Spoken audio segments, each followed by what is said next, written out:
fan, and the part of the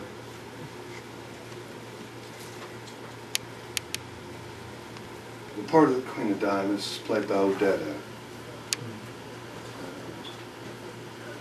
The backstory to all of this is that Towns and I were playing in West Memphis, Arkansas. I don't know if you've ever been to West Memphis, Arkansas, but it's an absolute shithole.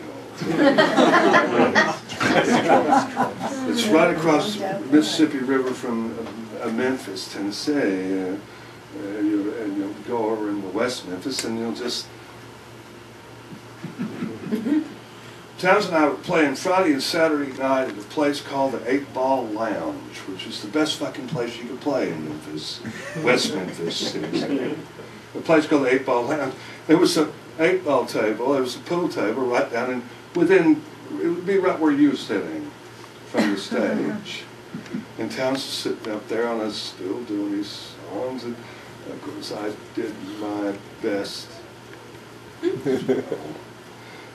But we played all night, and once things quieted down, Towns and I played probably until around 3:30 or 4 o'clock in the morning.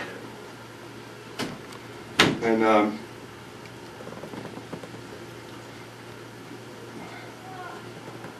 we had already talked to Odetta. The first night, Odetta was playing over in Memphis, so we were playing at the 8 Ball Lounge, and Odetta was playing the music hall in Memphis. So Towns and I, we allowed and stood up for saying that we were going to go over and pay our respects to Odetta, and we did. On the first night, we went over, and the first night went well. I mean, very good. We made it back across the river to the hotel, and everything was cool. Now, the second night was one of those, well, there's good news and there's bad news. The good news is we had bail money because we had just played 2 nights.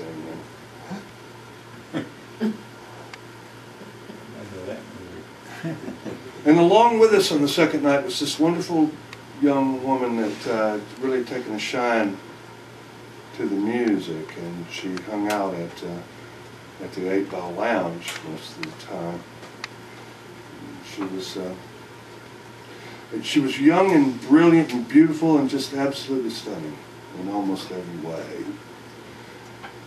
And let's just say about her, Jan, was that let's just say that she was in business for herself. Yes.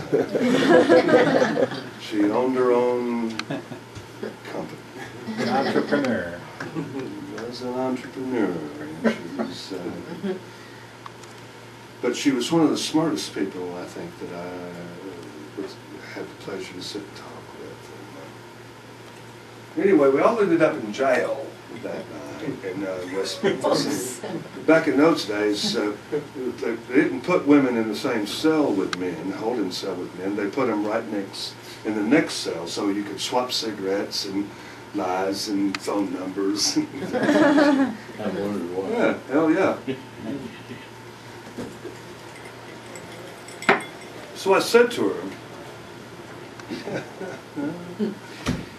I said, Jen, how is somebody like you, smart, you're so well read, and you're just stunningly beautiful. And, no, believe me, nothing happened between anybody. She liked Towns a lot, and I think she tolerated me, but nothing happened. So we were just talking, you know, swapping cigarettes in between the bars and waiting to get out, you know.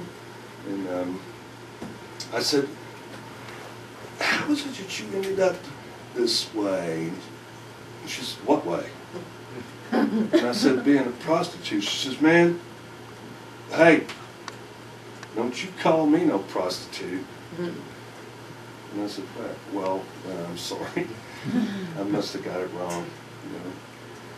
I'm sorry. She said, no, just don't call me a prostitute. I mean, you know who I am. I said, well, what should I call you? She says, well, whore's all right. You can call me whore. But I ain't no prostitute. Well, the sheriff was standing in the hallway, and she said, man, don't call me no prostitute. I ain't never run for office, not one time. And she looked up at the sheriff and she said, ain't that right, Earl? And the sheriff said, yeah. It was, Townsend and I got out of jail the next morning, but our guitars were not released for 2 days because the sheriff had a wife who played guitar and wanted to play the guitar of the guy that had written Pancho and Lefty. So the sheriff's wife held the guitars prisoner for that.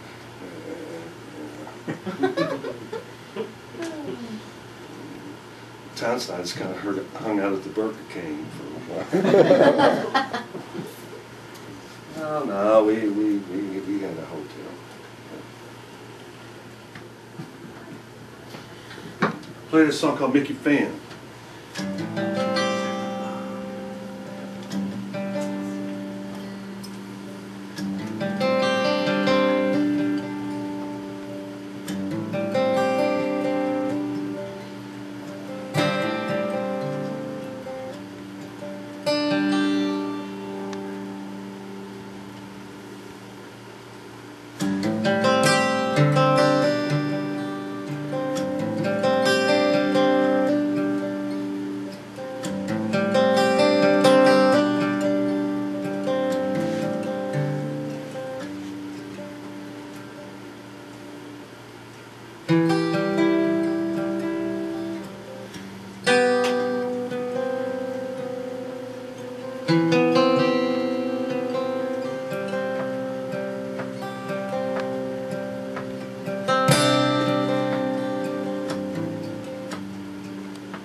She had high heels, 20 bills, pretty as the day is long.